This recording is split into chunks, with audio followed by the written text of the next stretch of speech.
À moi. Mon émotion, quelqu'un dit comprenez mon émotion. Amen. Dans pareilles circonstances, les mots sont importants, mais c'est souvent le cœur qui s'exprime et qui parle. Ma joie est grande, elle est très grande. C'est vrai que le décor est différent. Je n'ai pas l'habitude de me voir moi-même dans une... J'ai bien envie de suivre une vidéo pour regarder un peu à quoi je ressemblais. J'espère que ceux de l'étranger, vous n'êtes pas en train de rire, hein? J'espère. Amen. La première fois que j'ai vu Papa William, j'ai vu Papa Francis habillé comme ça, j'avoue qu'au fond de moi, je me suis dit, oh, mais il y a quelque chose de douloureux.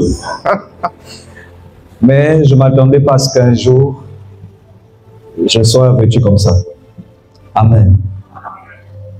La première chose que je tenais à faire sur cet autel, c'est de prendre cette offrande. Il y a 50 000 ici. Ça, c'est mon offrande personnelle. Et je voulais s'aimer pour le ministère de l'évangéliste Ocon.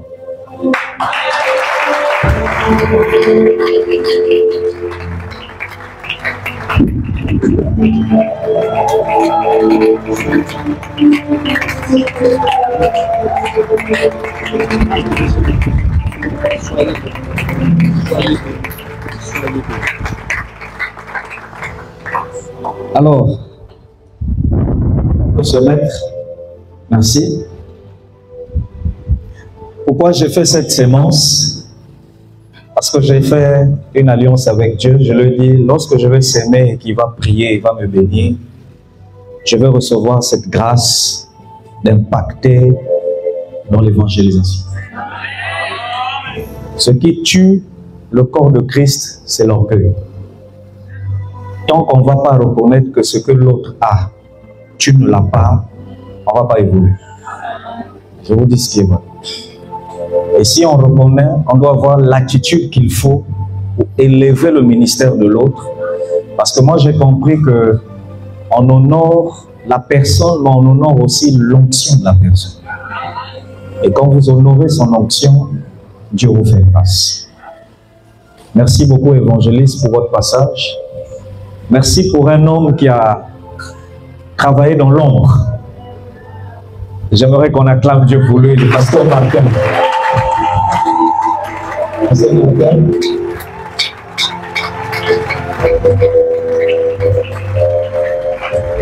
Amen. Vous pouvez vous mettre, merci. Je ne sais pas, je crois que j'ai des fils. Et, attendez, non, restez d'abord assis. Restez assis. Je souhaite que l'Esprit de Dieu me dit 3 personnes. Je souhaite que 3 personnes se prononcent en allant vers un moment du chrétien pour remettre après le culte, juste après le culte, 30 000 francs au pasteur Martin. C'est ce que je reçois de Dieu maintenant. Et pasteur, les enfants qui vont s'aimer, on va retenir leur nom maintenant. Vous allez les bénir. L'Esprit de Dieu me dit, parmi eux, il y a un enfant qui est traumatisé par des problèmes de famille à la maison. Et j'entends dans mon esprit, c'est la bénédiction de mon serviteur qui va arrêter ça. Tu as 5 000, tu as 10 000, va voir un moment de tristesse. Et si tu as les 30 000, tu donnes. S'il y a un surplus, ce n'est pas grave. Le surplus, on va déplacer les autres hommes de Dieu. Est-ce qu'on peut acclamer Dieu pour ça?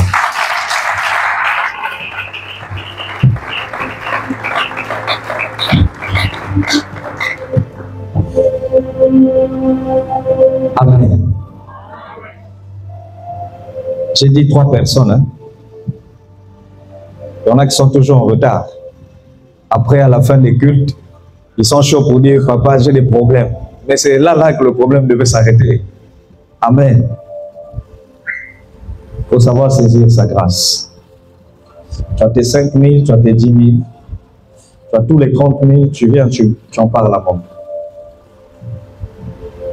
On va bénir cet homme. Parce que le travail qu'il a fait dans l'ombre, il mérite même plus. Quelqu'un se joint à moi pour dire Amen. Soyez bénis. Maman, le compte est réglé? Tout est déjà bon? Waouh! Acclamez Dieu pour vos sœurs.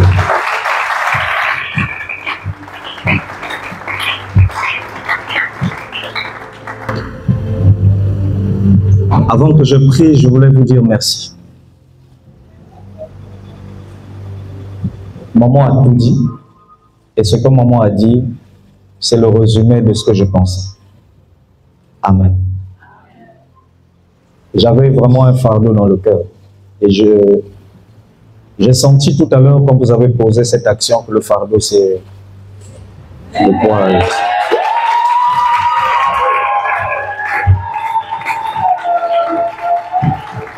Amen. Évangéliste, si on n'avait pas eu des secousses quand le ministère, l'œuvre a commencé, je pense qu'aujourd'hui, on aurait compté peut-être 5000 âmes dans la salle. Je ne sais pas s'il serait très sage que la personne éteigne son portable. On a été secoués. On a passé des cultes, comme le terrain était de l'autre côté, on avait un manque. Mais la particularité, c'est qu'on n'évangélisait presque pas. Mais c'est Dieu qui a jeté lui-même les âmes. On ne comprenait pas.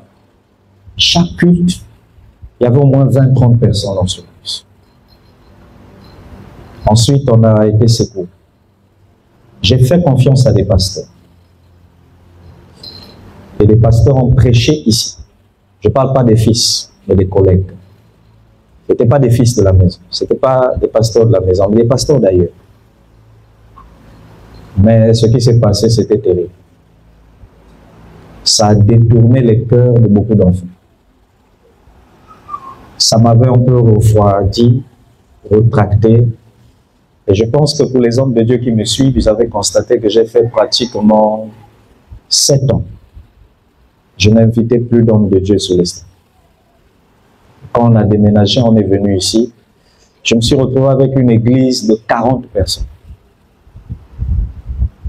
Notre assemblée de Vindolo avait déjà presque 100 personnes. On s'est retrouvé avec 12 personnes. À Mungupuku, on avait atteint presque 180. On s'est retrouvé avec un nombre de 30 et quelques. Et ici, on avait 40 personnes.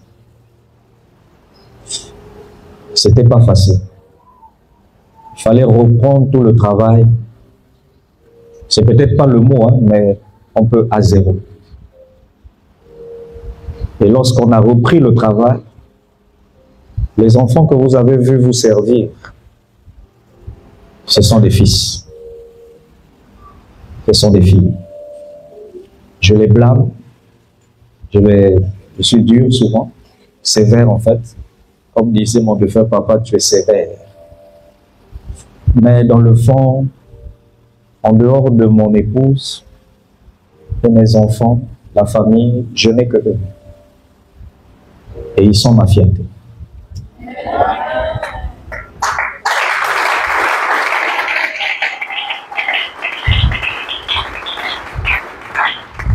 C'est à cause d'eux que je travaille pour Dieu. Je ne dors presque pas. Il y a des moments, je fais 1 mois, je ne dors même pas dans mon lit. Parce qu'il faut chercher Dieu. J'ai écouté un homme de Dieu ce matin qui disait, il y a un prix à payer pour atteindre certains niveaux. Et si on ne paye pas le prix, on pourra. J'ai appris que au Deyupo, le chapelle de vainqueurs au Nigeria, il prie par semaine 48 heures. 48 heures de prière. Et il a dans son église 10 millions d'âmes en un culte. Un jour, un fils lui a demandé, papa, quel est ton secret? Je veux que tu m'impactes, va voir ta grâce. Il a dit à cet enfant, viens prier avec moi. Et ils ont prié pendant 48 heures, donc d'aujourd'hui à demain. L'enfant là s'est levé et puis ils étaient à genoux. Quand ils ont dit amen, l'enfant là a fait papa. Il a dit, le rythme là, je ne pourrais pas. Ça veut dire que le peuple de Dieu ne réalise pas les souffrances qu'on endure pour rien qu'arriver à ce chiffre. Et même là, tout le monde n'est pas. Ce n'est pas facile le ministère. Être pasteur, c'est un ministère un peu ingrat. Tu te donnes, tu t'investis. C'est pourquoi la vraie récompense vient de Dieu, pas des hommes. Quand Dieu a commencé à restaurer l'œuvre, on a traversé encore une deuxième vague de secousses. Les accusations. J'ai perdu des enfants que j'aimais très fort. Une fois, j'ai pleuré sur l'autel. C'était le poids de la douleur. J'ai vu des publications en ligne de certains enfants. J'ai vu des familles qui ont décidé de ne plus mettre pied dans cette église. C'est pas facile de supporter tout ça. Et j'étais allé en retraite de 30 jours. J'ai jeûné 30 jours sans manger.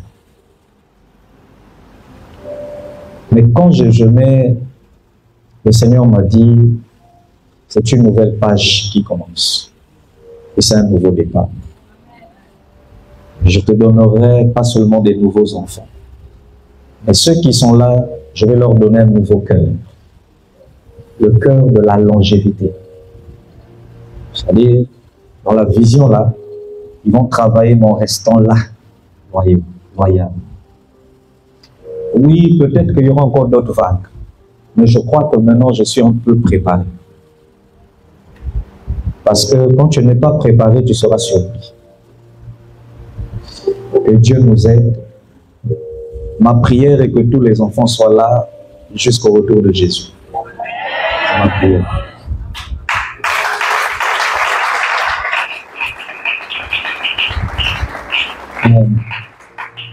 Ceux qui sont partis, je les aime toujours. Mais je sais qu'ils ne croient pas que je les aime. Je les aime toujours. Et des fois, il m'arrive de les regretter. Parce que je pense à eux. Certains d'entre eux étaient meilleurs que ceux qui sont venus. Et l'Esprit de Dieu m'a dit, quand quelqu'un est parti, il est parti. Et ceux qui sont restés, qui n'étaient pas meilleurs, je les rendrai meilleurs.